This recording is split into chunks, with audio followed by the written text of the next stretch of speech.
Pembahasan di malam hari ini kita akan membahas tentang amalan-amalan yang dianjurkan untuk dilakukan saat mendekati kematian. Amalan apa saja itu?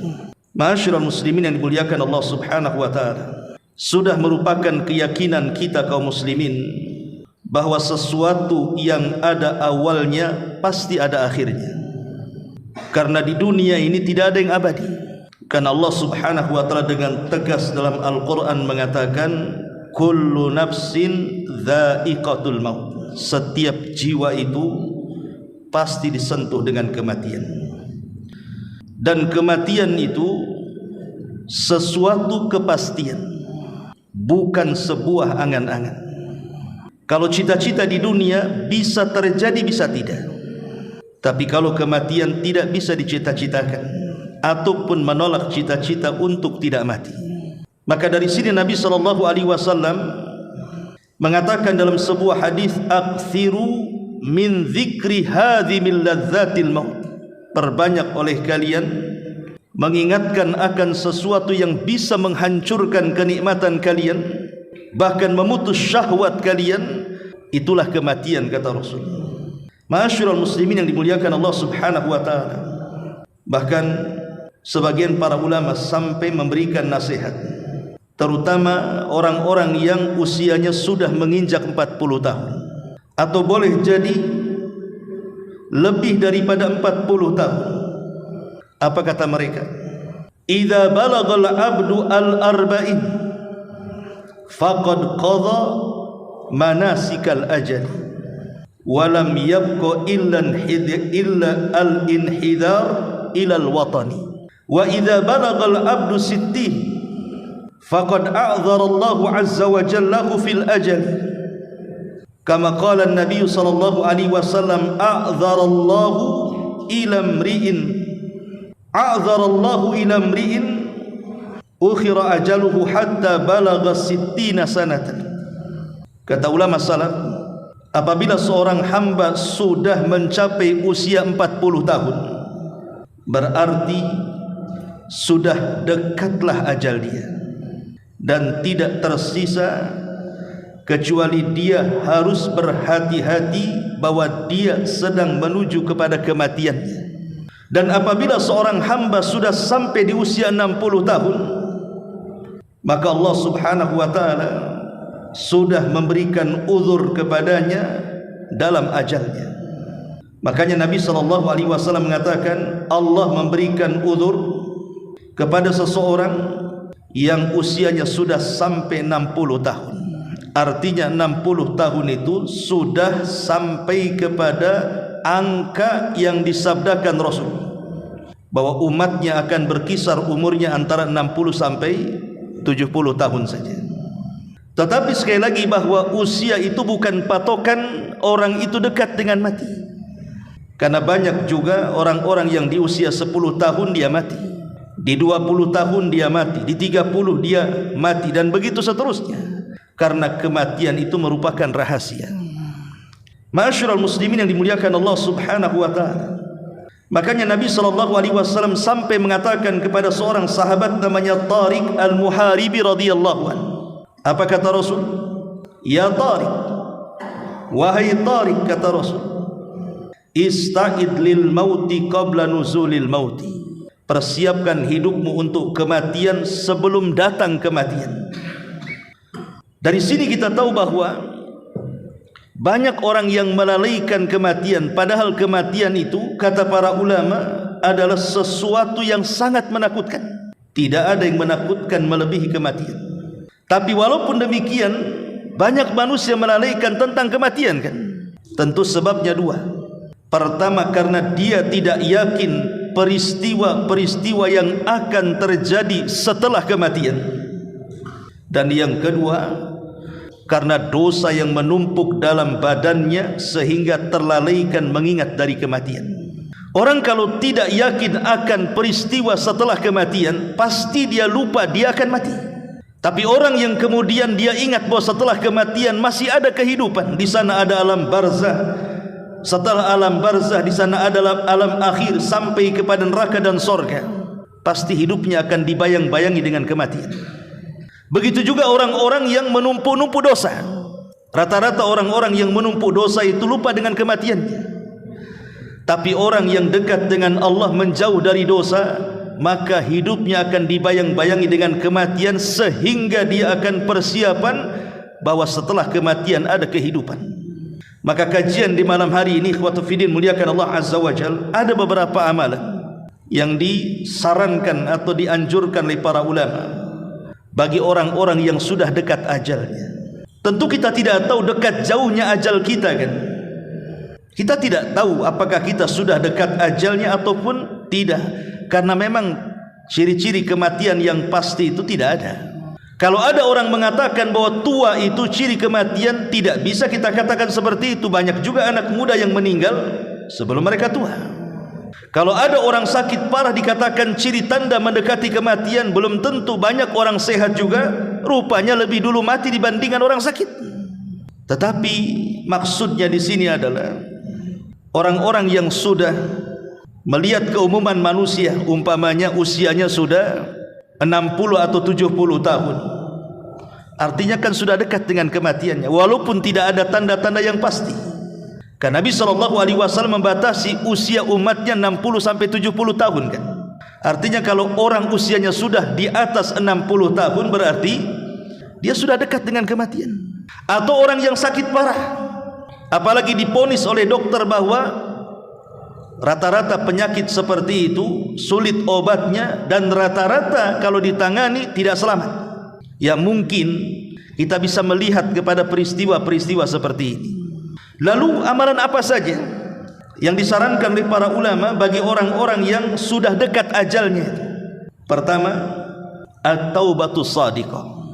Maka orang yang seperti ini bersegeralah untuk bertobat dengan taubat yang jujur kepada Allah Subhanahu wa taala. Harus bertobat sebelum dua waktu yang menghalangi orang untuk bertobat.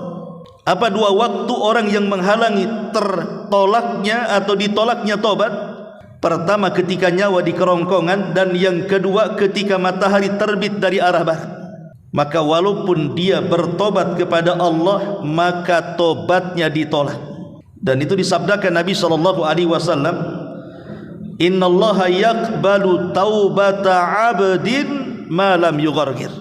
Allah itu masih menerima tobatnya seorang hamba selama nyawa belum ditenggorokan. Lihat Fir'aun laknatullah, ketika nyawa Fir'aun itu ditenggorokan, ketika hampir tenggelam, dia sempat bertobat kepada Allah, dan dia mengatakan amantu bima amanat bihi Banu Israel. Aku beriman sebagaimana orang-orang Bani Israel beriman kepada Musa dan ajarannya. Tapi apalah gunanya Fir'aun bertobat? Karena nyawa sudah di kerongkongan, kan? Tetap saja tobatnya Fir'aun ditolak. Makanya sebelum nyawa di kerongkongan, kata para ulama, bertobatlah kepada Allah Subhanahu wa taala. Karena memperbanyak tobat dengan memperbanyak istighfar kepada Allah Subhanahu wa taala adalah jalan menuju husnul khatimah. Maka orang-orang yang dekat ajalnya bersegeralah bertobat kepada Allah Subhanahu wa taala. Apa maknanya? Maknanya perbaiki yang tersisa dalam hidupnya dengan memperbanyak ibadah kepada Allah Azza wa Jal. Dengan itu mudah-mudahan Allah mengampuni dosa-dosa yang sedang dilakukannya dan dosa-dosa yang telah dilakukannya. Itulah yang dinasihatkan kepada seorang laki-laki oleh Hasan Al-Basri rahimahullahu ta'ala. Ketika ada seorang laki-laki ditanya oleh Hasan Al-Basri, kam umruka ya fulan, berapa usiamu wahai fulan? Maka orang ini mengatakan, situna sanatan ya imam, 60 tahun wahai imam. Kata Hasan Al-Basri, kalau begitu perjalananmu sudah jauh dan sudah mendekati finishnya dan sudah akan menjumpai Allah Subhanahu wa taala. Maka orang ini mengatakan, inna lillah wa inna ilaihi raji'un. Ya imam, kita semua datang dari Allah dan akan kembali kepada Allah. Maka Hasan Al-Basri rahimahullah ta'ala mengatakan, ya fulan, tahukah tafsir daripada inna lillah wa inna ilaihi raji'un? Maka orang ini mengatakan, tidak ya imam, Idzan fassir lana, kalau gitu tafsirkan apa maknanya. Maka Hasan Al-Basri mengatakan inna lillah, artinya inna lillahi abdun. Ketika kita katakan inna lillah, sesungguhnya kita datang dari Allah, maknanya kita ini datang dari Allah sebagai hamba. Kita ini hamba Allah subhanahu wa ta'ala. Di sana ada tuannya, Allah subhanahu wa ta'ala. Kalau kita seorang hamba, wa inna ilaihi raji'un, dan kita akan kembali kepada Allah, maknanya kita harus mempertanggungjawabkan kehambaan kita di dunia saat kematian kita menghadap Allah subhanahu wa ta'ala. Itulah makna inna lillah wa inna ilaihi raji'un, bahwa kita seorang hamba dan kehambaan kita akan dipertanggungjawabkan di hadapan Allah subhanahu wa ta'ala setelah kematian kita. Maka orang ini mengatakan, ya Imam, kalau kita akan dihadapkan di hadapan Allah, kira-kira nih, apa yang bisa meringankan kita untuk mempertanggungjawabkan perbuatan kita di hadapan Allah? Maka Imam Hasan Al-Basri mengatakan, perbaiki hidupmu yang tersisa, Allah akan ampuni dosamu yang sedang dan yang telah kau lakukan.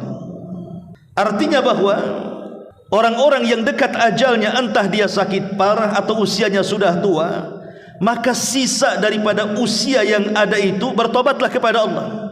Gunakan semaksimal mungkin, gitu maksudnya, untuk kembali kepada Allah Azza wa Jalla, meningkatkan ketakwaan kita yang ketika kita sehat kita tidak lakukan, ketika sakit kita lakukan, yang ketika di masa muda kita lalaikan, ketika di masa tua kita rajinkan ibadah itu kepada Allah Azza wa Jalla. Itulah alamat tobat. Bukan hanya memperbanyak istighfar lisannya, tapi juga raganya juga menyibukkan dengan ibadah kepada Allah subhanahu wa ta'ala. Ma'asyiral muslimin yang dimuliakan Allah subhanahu wa ta'ala, ini yang pertama. Yang kedua, at-tahallul minal madzalim, lepaskan sesuatu yang menjadi beban bagi diri kita dari kezaliman yang kita lakukan kepada orang lain. Kalau memang semasa kita sehat kemudian sekarang sakit parah, kalau kita pernah melakukan kezaliman kepada manusia, entah mengambil hak mereka, kembalikan. Nabi SAW bahkan di akhir hayatnya, bayangkan ketika itu Nabi SAW berada di puncak karirnya, di puncak kepemimpinannya. Mekah dan Madinah sudah berada di tangannya, semua sudah masuk Islam di zaman itu. Artinya Nabi SAW sudah melaksanakan tugas sebagai seorang Nabi, tinggal menuju ajalnya saja. Ketika di khutbah terakhir, dan setelah itu tidak ada khutbah lagi, Nabi SAW naik ke atas mimbar. Di antara wasiat Nabi SAW apa? Man kuntu dharabtu dhahran, barang siapa yang ketika itu, kata Rasul, aku pukul pundaknya, fahadha dhahri falyaqtas minni, nih punggungku, silahkan kisos hari ini. Wa man kuntu syatamtu irdan fahadha irdi, kata Nabi SAW, kalau dulu mungkin di antara kalian ada yang kucaci maki kehormatannya, ada yang kuhina dia, ada yang kurendahkan dia, ada yang kugibah dia, sekarang kehormatanku ada di hadapan kalian, kisos. Wa man kuntu akhadtu malan, kata Rasul, atau mungkin dulu aku tidak perasa mengambil harta kalian, fahadha mali falyakhud minni, ini hartaku, ambil sekarang. Lihat bagaimana Nabi SAW mencontohkan di ujung hayatnya ini. Karena setelah khutbah ini Rasul tidak pernah berkhutbah lagi, karena sudah kemudian dipanggil oleh Allah subhanahu wa ta'ala. Tapi Rasul mencontohkan satu amalan apa? At-tahallul minal madzalim, melepaskan seluruh kezaliman yang pernah dilakukannya. Maka orang-orang yang dekat ajalnya, lepaskan kezaliman itu. Kalau kita pernah menggibah orang, minta maaf kepada orang yang digibahinya. Kalau pernah menghina orang, minta maaf kepada orang yang kita hina dia. Kalau kita pernah mengambil barangnya, kembalikan barangnya kepada dia. Nabi SAW dalam hadis Abi Hurairah radhiyallahu an yang dikeluarkan Imam Bukhari mengatakan, man kana lahu madlamatun li akhi min irdihi aw syai'in falyatahallalhu minhu al-yawm qabla alla yakuna dinarun wala dirhamun in kana lahu amalun salihun ukhida minhu biqadri madlamatihi wa illam takun lahu hasanah ukhida min sayyiati sahibihi fahumila alaihi. Apa kata Rasul? Barang siapa yang memiliki kezaliman kepada saudaranya, baik kehormatannya atau sesuatu yang lainnya, maka mintalah kehalalannya sebelum datang di mana dinar dan dirham tidak ada manfaatnya. Kalau dia memiliki amal saleh, kemudian dia melakukan kezaliman kepada orang lain, maka amal itu akan diberikan kepada saudaranya sebatas kezalimannya. Tapi kalau dia tidak memiliki amal saleh, maka akan dibebankan dosa saudaranya kepadanya. Itulah yang disebutkan dalam hadis Nabi SAW sebagai orang yang muflis, orang yang bangkrut, kata Rasul. Orang yang datang pada hari kiamat membawa segudang pahala, tapi di sisi lain dia membawa dosa, pernah menampar orang, menyakiti orang, mengambil darah orang, mengambil harta orang, dan begitu seterusnya. Akhirnya dipertemukanlah orang zalim dan orang yang dizalimi ini. Ma'asyiral muslimin yang dimuliakan Allah Subhanahu wa taala, kalau seandainya kehidupan ini hanya satu kali, ikhwan, kalau seandainya kehidupan dunia ini hanya satu kali, tidak ada kehidupan setelah kematian, tentu kita katakan Allah tidak akan adil. Dan memang Allah tidak adil kalau kehidupan itu satu kali. Tapi kehidupan itu bukan satu kali, tapi kehidupan itu dua kali. Makanya ketika Allah Subhanahu wa taala menyebutkan dalam surah Al-Baqarah, Allah menyebut dua kata hidup.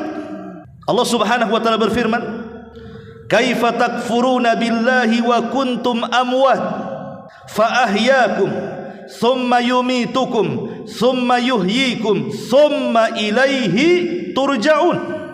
Bagaimana kalian bisa kufur, kata Allah, dulu kalian tidak ada, kemudian kami hidupkan, kata Allah. Setelah kami hidupkan, kemudian kami wafatkan, kata Allah. Setelah kami wafatkan, kemudian kami hidupkan kembali, kata Allah. Dan kepada Allah lah kalian dikembalikan. Dalam ayat ini Allah menyebut dua kata hidup. Kehidupan pertama tentu kehidupan dunia, dan kehidupan kedua tentu kehidupan akhirat. Kalau tidak ada kehidupan akhirat, hanya ada kehidupan dunia, kita katakan bahwa Allah tidak pernah adil selamanya. Tapi Allah Subhanahu wa taala Maha adil. Manusia di dunia itu kan macam-macam ya. Ada orang jahat, ada orang baik. Ada orang zalim, ada orang yang dizalimi. Ada orang yang membunuh, ada orang yang dibunuh. Ada orang yang menyakiti dan ada orang tersakiti. Ada orang mengambil harta dan ada orang yang terambil hartanya, dan begitu seterusnya. Lah kalau kehidupan hanya satu kali, bagaimana nasib orang-orang yang dizalimi? Bagaimana nasib orang-orang yang dibunuh?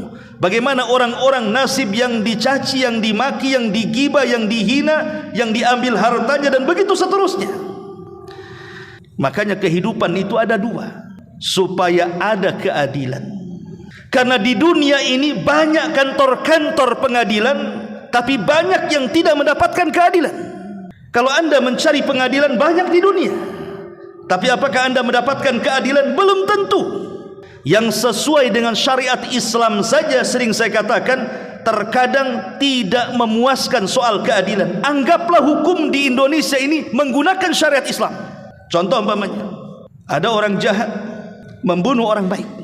Ada preman membunuh ustadz umpamanya. Ustadz ini banyak santrinya. Akhirnya kemudian dikisaslah si preman ini, karena dia sudah membunuh ustadz, dia pun dibunuh. Apakah dengan cara dibunuh preman yang sudah membunuh ustadz itu sudah mendapatkan keadilan? Belum. Kenapa saya katakan belum? Karena ustadz ini banyak santrinya. Dengan tidak ada ustadz, tidak ada yang membimbing santrinya. Bagi santri tidak ada keadilan ini. Kalau preman membunuh preman, bolehlah kan begitu. Tapi yang dibunuh ini orang baik, disayang keluarganya, disayang masyarakatnya. Walaupun yang membunuh sudah dibunuh, tidak mencapai keadilan yang hakiki. Makanya kisos ini walaupun sudah terjadi di dunia, akan diulang lagi di akhirat. Anggaplah orang yang membunuh sudah dibunuh nih di dunia, Allah ulang kisosnya kelak di kantor, supaya betul-betul mendapatkan keadilan 100%, sehingga ketika masuk ke dalam sorga, Allah Subhanahu wa taala katakan wa naza'na ma fi sudurihim min ghillin ikhwana. Kami cabut dalam dada-dada kaum muslimin ataupun orang-orang yang masuk ke dalam surga itu sudah tidak ada ghil, tidak ada lagi perasaan-perasaan merasa kurang adil, tidak lagi ada perasaan merasa kurang dan ini dan itu. Betul-betul murni, hatinya bersih seperti satu hati. Ma'asyiral muslimin yang dimuliakan Allah, dari sinilah maka penting sebelum orang itu mendekati ajalnya, maka amalan yang kedua at-tahallul minal madzalim. Lepaskan kezaliman-kezaliman itu. Minta maaf kepada orang yang kita zalimi, kembalikan hak mereka. Ini yang kedua. Yang ketiga, al-wasiyah. Berwasiat kepada orang-orang terdekat kita. Di dalam Al-Quran surah Al-Baqarah ayat 180 Allah mengatakan, Kutiba alaikum idza hadara ahadakumul mautu in taraka khairanil wasiyah. Diwajibkan kepada kalian apabila salah seorang di antara kalian datang kematiannya, hendaklah dia meninggalkan wasiat kepada orang terdekatnya. Umar bin Abdul Aziz, seorang khalifah, dan dikenal keadilannya, dikenal kepemimpinannya. 2 tahun dia berkuasa, tidak ada orang miskin di zamannya. Sampai-sampai orang mengira Umar bin Abdul Aziz itu adalah Imam Mahdi yang disabdakan Nabi SAW akan muncul di akhir zaman. Tapi pendapat yang mengatakan Umar bin Abdul Aziz Imam Mahdi tentu pendapat marjuh, tidak kuat. Tapi sampai ulama ada yang mengatakan seperti itu, saking adilnya. Saat Umar bin Abdul Aziz rahimahullahu ta'ala menjelang ajalnya, dia kumpulkan anak-anaknya. Subhanallah, orang nomor 1, dia tidak mewariskan harta kepada anak-anaknya. Hartanya semua disedekahkan. Yang ia wariskan kepada anaknya adalah wasiat. Apa wasiat yang diwasiatkan Umar bin Abdul Aziz kepada anak-anaknya? Dia hanya meminta kepada anak-anaknya untuk bertakwa kepada Allah Subhanahu wa ta'ala. Hanya kalimat takwa. Tapi kalimat takwa apabila didengar oleh ulama salaf, kalimat ini menggetarkan jiwa-jiwa mereka. Beda dengan kita. Setiap Jumat bahkan rukun khutbah itu adalah memperingatkan seorang khatib di mimbar-mimbar Jumat untuk mengingatkan ketakwaan di hari Jumat kan. Itu rukun Jumat. Tapi berapa banyak orang-orang yang diingatkan setiap Jumat dengan takwa. Ketika keluar habis Jumatan, tidak menambah pun ketakwaan itu. Tetap saja habis Jumatan, yang korupsi ya korupsi, yang curang ya curang, yang gibah ya gibah, yang dusta ya dusta, dan begitu seterusnya. Seolah-olah Jumat itu hanya berlalu begitu saja, sama dengan hari-hari yang lainnya. Hanya rutinitas datang setiap Jumat, mendengarkan khutbah, entah dengar entah tidur. Karena kalimat takwa pada hari ini tidak berasa sama sekali. Tapi orang dulu kalau mendengar kalimat takwa itu luar biasa. Makanya Umar bin Khattab radhiyallahu anhu satu hari berjalan bersama pembantunya Aslam ke pasar. Tiba-tiba kemudian menjumpai seorang nenek tua. Nenek tua ini memanggil bukan dengan sebutan Amirul Mukminin, padahal dia Amirul Mukminin.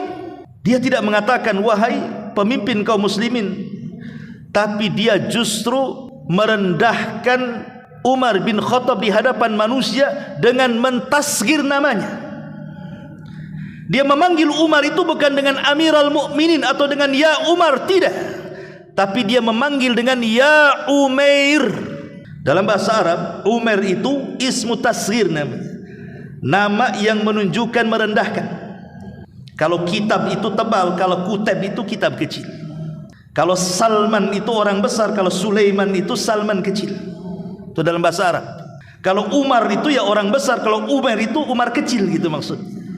Jadi panggil dengan sebutan tasghir, merendahkan. Ya Umair katanya. Dulu kau kecil-kecil, kau suka bermain di pasar ukat katanya. Kemudian kau beranjak dewasa menjadi Umar, kemudian sekarang menjadi Amirul Mukminin. Ittaqillaha ya Umair katanya. Bertakwalah engkau wahai Umar kecil katanya. Bayangkan, wanita ini ngomong seperti ini. Tapi kalimat takwa bagi Umar bin Khattab ini wasiat yang luar biasa. Makanya Nabi SAW apabila mengutus pasukan, pertama wasiatnya adalah takwa sebelum yang lainnya.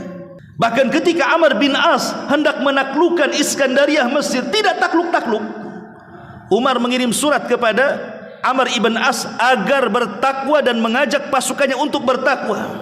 Diingatkan dengan takwa. Akhirnya Iskandar roboh. Lah Umar ketika mendengar kalimat itu langsung menangis. Aslam ini pembantunya merasa tersinggung. Bagaimanapun dia adalah tuannya, Amirul Mukminin. Kenapa wanita ini berani-berani menyebut dengan nama kecil, ya Umar? Maka Aslam mengatakan sambil hendak menghardik wanita tua itu, maka Umar mengatakan, da'uha, tinggalkan dia. Tidakkah kau tahu wanita itu siapa? Kata Aslam, tidak tahu. Maka Umar bin Khattab radhiyallahu anhu mengatakan, dia adalah Haulah bintu Hakim. Haulah bintu Hakim yang suaranya didengar Allah, yang satu surat turun kepadanya, surah Mujadilah. Biarkan dia menasihati diriku. Umar kemudian menangis sejadi-jadinya sampai dia kembali ke rumahnya. Begitulah wasiat takwa. Ma'asyiral muslimin yang dimuliakan Allah, maka Umar bin Abdul Aziz inilah yang diwasiatkan kepada anak-anaknya untuk bertakwa. Kenapa dia tidak mewariskan hartanya? Ini alasan Umar bin Abdul Aziz. Dia mengatakan, kalau aku wariskan kepada anak-anakku harta yang banyak, kemudian mereka tidak bertakwa, kemudian harta itu digunakan untuk maksiat, maka sama halnya aku menolong kemaksiatan mereka. Tetapi ketika aku berwasiat dengan warisan takwa kepada anak-anakku, maka aku sudah menanamkan pahala untuk kehidupan setelah kematianku. Ma'asyiral muslimin yang dimuliakan Allah Azza wa Jalla, maka orang-orang yang sudah dekat ajalnya atau sudah merasa dekat ajalnya, berwasiatlah dengan wasiat yang baik kepada keluarganya. Bahkan dalam sebuah hadis sampai-sampai Abdullah ibn Umar radhiyallahu anhuma ketika mendengar hadis ma haqqum ri'im muslim lahu syai'un yusi fihi yabitu lailataini illa wa wasiyatuhu maktubatun indahu. Tidaklah seorang muslim, tidaklah hak seorang muslim, tidak boleh dalam 2 malam berturut-turut kecuali wasiatnya sudah termaktub di sisinya. Apa kata Abdullah ibn Umar radhiyallahu anhuma setelah mendengar hadis ini dari Rasul? Maka setiap malam aku wasiatkan untuk keluargaku, ku tulis tu wasiat itu untuk keluargaku dan ku letakkan di bawah bantalku. Maka orang-orang yang mungkin sakit parah atau usianya sudah tua, tulislah yang baik-baik untuk keluarga, simpan tulisan itu sebagai wasiat. Entah meminta kepada keluarganya untuk bertakwa, untuk sholat, jangan tinggalkan sholat, untuk mengaji, untuk hadir di majelis taklim, pokoknya yang baik-baik aja lah. Karena wasiat ini terkadang ikhwatu fiddin itu asarnya kuat kepada ahli waris. Kan banyak ahli waris itu kalau tidak melaksanakan wasiat orang tuanya takut kualat tuh biasanya. Aduh, orang tua saya berwasiat nih, belum saya bisa pula melaksanakan wasiat orang tua, gimana ini? Kadang-kadang ada anak yang panik gara-gara tidak bisa melaksanakan wasiat orang tuanya kan. Dan betapa banyak anak-anak yang nakal akhirnya sadar setelah meninggal orang tuanya ketika mendengar wasiatnya itu wasiat yang baik-baik itu. Makanya yang ketiga ini penting menjelang ajal, maka amalan yang ketiga adalah berwasiatlah dengan wasiat kebaikan. Ini yang ketiga. Kemudian yang keempat, qadha'ud dain. Kalau kita punya hutang, bayar hutang kita. Karena sehebat-hebatnya manusia saat kematian siapa? Orang yang mati syahid. Tidak ada manusia yang ketika mati pasti merasakan sakaratul maut. Tidak ada manusia yang tidak merasakan sakaratul maut, kecuali orang yang mati syahid. Dia tidak merasakan apapun. Tetapi walaupun demikian, Nabi SAW sampai mengatakan, yughfaru lisyahidi kullu dzambin illa dain. Dosa-dosa orang yang mati syahid akan diampuni kecuali kalau dia punya hutang. Subhanallah. Orang yang mati syahid itu pahalanya masuk surga tanpa hisab dan azab. Direct dia masuk surga. Tapi ternyata orang yang mati syahid yang keutamaannya luar biasa, yang Rasul katakan sanamul Islam, puncak daripada Islam, dosanya tertahan dengan hutangnya. Itu yang mati syahid. Macam mana orang yang tidak mati syahid mati karena penyakit?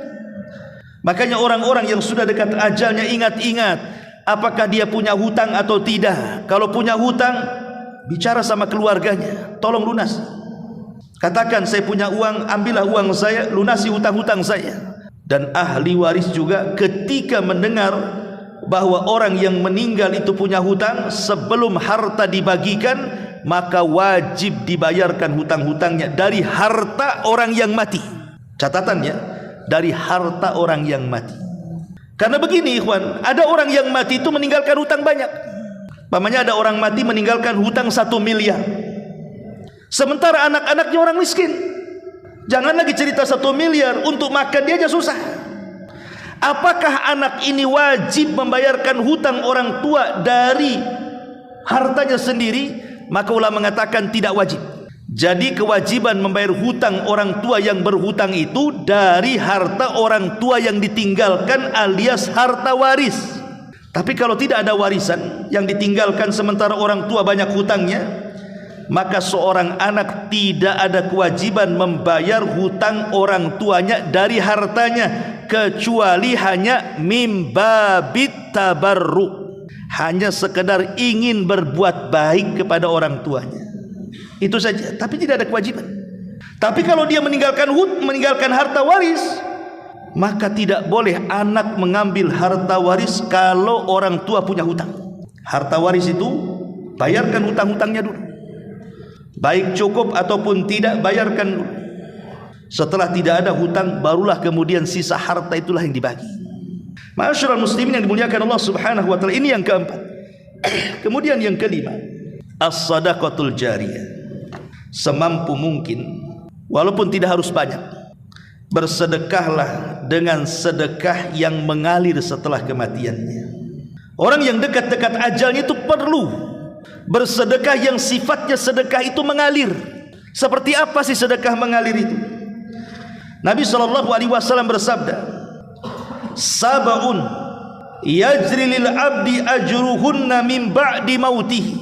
Ada 7 perkara akan terus berjalan kepada seorang hamba pahalanya hatta setelah kematiannya.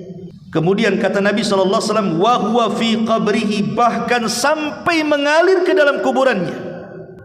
Pertama, man 'allama ilman, siapa yang mengajarkan ilmu.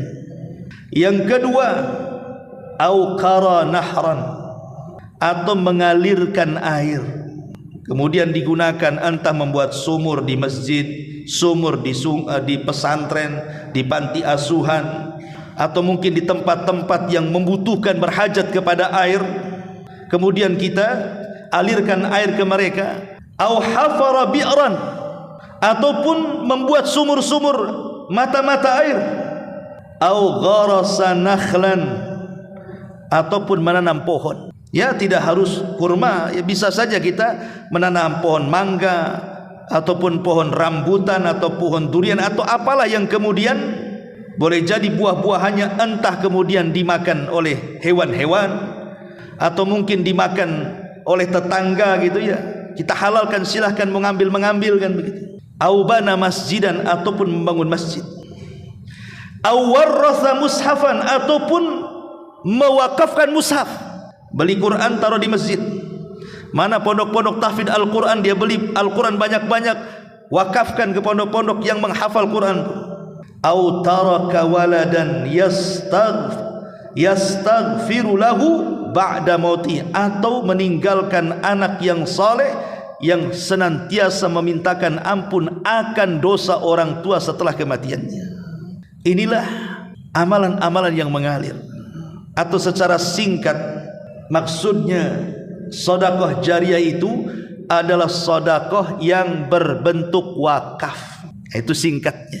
Ya, tidak harus banyak kan wakaf itu. Umpamanya nih, kita sudah banyak sakit, tak ada duit, uang cuman mungkin 500 ribu. Sudah gini saja, bilang sama istrinya atau pasangannya, belikan sajadah, letakkan untuk imam masjid. Sajadah kan untuk imam masjid. Hari-hari kan imam sholat di atas sajadah. Selama sajadah itu digunakan oleh imam, maka pahalanya kan akan mengalir terus tuh.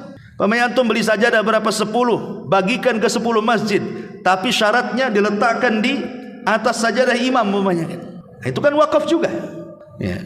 Atau mungkin membelikan 1 sak semen, atau 1 lonjor besi, atau 1 gerobak pasir untuk pembangunan masjid, dimanapun masjid yang ada atau pesantren atau yang lainnya, itu kan bisa itu mengalir pahalanya. Ini yang kelima, sedekah al-jariyah. Kemudian yang keenam, husnudzan billahi azza wajalla. Hendaklah berhusnudzan, berbaik sangka kepada Allah azza wajalla. Karena biasanya ikhwatu fiddin, orang yang dekat ajalnya umumnya anggaplah orang sakit parah, yang sakitnya itu jarang tertolong pamannya. Menurut kebiasaan para dokter, ya standar lah itu penyakit ini, apalagi kalau sudah diupayakan juga tidak sembuh-sembuh, ini rata-rata tidak tertolong pamannya kan. Maka hendaklah orang-orang yang seperti ini perbanyak husnudzon, berbaik sangka dengan Allah. Harus berbaik sangka dengan Allah. Karena setan itu lebih dekat dengan orang yang sedang sakit parah dibandingkan malaikat. Biasanya setan itu mewaswasi orang yang sedang sakit parah itu supaya mereka putus asa. Putus asa inilah yang kemudian menjadikan dia terjerumus kepada dosa yang berakhir dengan suudzon, berburuk sangka dengan Allah azza wajalla. Makanya kenapa kita disunahkan, saya anda kalau datang kepada orang sakit, ceritakan kebaikannya. Ceritakan kebaikannya, jangan menceritakan keburukannya. Apalagi menakut-nakuti dengan kematiannya. Ini kalau penyakit kayak bapak ini rata-rata 3 hari mati nih. Stres nanti orang ya. Jangan sampai ditakut-takuti seperti itu. Atau diingatkan dengan maksiat, cepatlah sembuh. Kapan lagi kita ini sama-sama dugem lagi, maksiat lagi, minum lagi, judi lagi, dan begitu seterusnya. Sebab biasanya kalau sudah teringat dengan dosa, lupa dengan pahala, disitulah letak putus asanya nanti. Seolah-olah neraka terbuka bagi dia, sorga pula tertutup bagi dia. Akhirnya dia merasa tidak layak masuk sorga dan layak masuk neraka. Saat detik-detik wafatnya lupa pula dia bertobat kepada Allah azza wa jalla. Makanya kalau seandainya saat orang seperti ini kita bisikkan dengan kebaikan, jangan singgung keburukan dia. Bapak ini orang baik, masya Allah. Saya kenal, semua orang bilang bapak ini orang baik. Rajin sholat, pada sholat seminggu sekali. Oh, rajin sedekah, padahal paling bakhil. Umpamanya, terus saja, nggak apa-apa. Supaya dalam otaknya itu, oh ya betul saya ini orang baik. Ketika itu yang tertanam dalam otaknya, bahwa dia orang baik, disitulah ada harapan mendapatkan rahmat dan seolah-olah dia layak masuk surga. Ketika itulah datang perasaan berbaik sangka dengan Allah. Boleh jadi kalau Allah takdirkan dia meninggal, itu pula amalan terakhir yang dia akan bawa. Berbaik sangka dengan Allah. Karena ada orang yang berburuk sangka dengan Allah. Jangan-jangan saya sudah diazab sebelum mati saya. Memang saya ini pantas masuk neraka. Saya tidak pantas masuk surga. Saya ini orang hina, ini itu. Akhirnya bukan bertobat saat sakit, stres dia. Ma'asyiral muslimin yang dimuliakan Allah azza wa jalla. Makanya kata para ulama, kalau sudah dekat-dekat ajalnya itu, biasakan senyum dengan orang. Seolah-olah kita ini tidak ada raut kesedihan, tidak ada keluhan. Dan biasakan meminta maaf kepada siapapun yang mengunjungi dia. Entah siapapun, entah temannya, entah kerabatnya, entah apa. Kalau kita lagi sakit parah itu langsung minta maaf, minta kehalalannya. Karena kita tidak tahu kita ini punya dosa sama siapa, apalagi orang sedang sakit kan itu. Ma'asyiral muslimin yang dimuliakan Allah Subhanahu wa taala. Dan yang terakhir tentunya menjaga lisan. Karena biasanya orang yang dekat-dekat ajal seperti orang sakit itu tidak menjaga lisan. Terkadang dia tasahud. Tasahud itu apa? Menolak takdir. Kenapa kok hidupku seperti ini? Kenapa aku harus seperti ini menyusahkan orang? Kenapa aku harus sakit terbaring bertahun-tahun? Setan terus membisikkan di situ. Akhirnya kemudian menolak takdir kan. Imam Ahmad sudah saya ceritakan. Imam Ahmad ini ketika sakit parah yang mengakibatkan kematiannya, dia sempat mengeruh. Namanya orang sakit ya biasa kita katakan aduh, kan biasa orang sakit ngomong begitu. Namanya sakit harus ngomong apa lagi? Ya paling rendah mengatakan aduh lah. Lah Imam Ahmad itu mengucapkan kalimat aduh. Jadi murid di sampingnya mengatakan, ya Imam, innal anin kalimatun wal kalimatu tuktab. Imam, bukankah arungan kalimat aduh itu sebuah kalimat? Dan kalimat itu akan dicatat. dan catatan itu akan dipertanggungjawabkan. Ketika dia mendengar kalimat nasihat dari muridnya bahwa kalimat adu itu sebuah kalimat yang akan dicatat dan akan dipertanggungjawabkan, langsung diam dia. Tidak lagi mengatakan, dia rasakan aja sakit itu sampai ajal menjemput dia. Sampai kalimat adu saja Imam Ahmad diam, karena takut itu sebuah kalimat yang kalimat itu akan dicatat dan yang dicatat itu akan dipertanggungjawabkan di hadapan Allah. Karena kan yang namanya kalimat itu ada yang mengandung dosa 100%, ada yang mengandung pahala 100%, ada yang tidak mengandung dosa dan tidak pula mengandung pahala. Itulah kalimat. Tapi tiga-tiganya akan dicatat. Baik yang mengandung pahala 100% akan dicatat oleh malaikat Raqib dan Atid. Baik yang mengandung pahala 100% akan dicatat malaikat Raqib dan Atid. Ataupun yang tidak mengandung dua-duanya tetap dicatat. Sebagai bentuk tugas seorang malaikat Raqib dan Atid mencatat segalanya. Ma yalfidu min qaulin illa ladaihi raqibun atid. Tidak ada satu lafaz pun kecuali dicatat oleh Raqib dan Atid.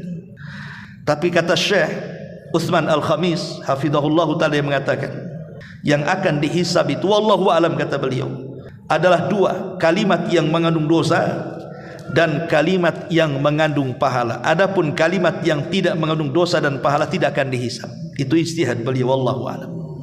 Ma'asyiral muslimin yang dimuliakan Allah Subhanahu wa taala, inilah di antara amalan-amalan yang dianjurkan, yang disebutkan oleh para ulama bagi orang-orang yang mendekati ajal kematiannya. Wallahu a'lam. Sampai di sini ikhwatu fillah dimuliakan Allah azza wa jalla. Mudah-mudahan ada manfaatnya. Akhirul kalam, subhanakallah bihamdika asyhadu an la ilaha illa anta astaghfiruka wa atubu ilaik. Allahu ta'ala alam. Assalamualaikum warahmatullahi wabarakatuh.